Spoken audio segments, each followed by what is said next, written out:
Hi everyone, in front of me I've got my phone N23 and let me share with you how to show the battery percentage on the status bar on this device.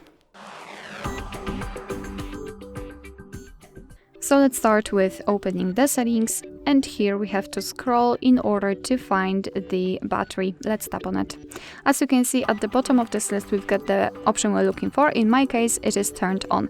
If you've got it turned off you will have only the battery indicator and simply tap on the switcher. As you can see your device will immediately apply the percentage inside the battery icon.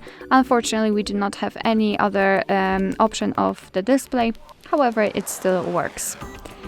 Alright, so that will be all. Thank you so much for watching. I hope that this video was helpful, and if it was, please hit the subscribe button and leave the thumbs up.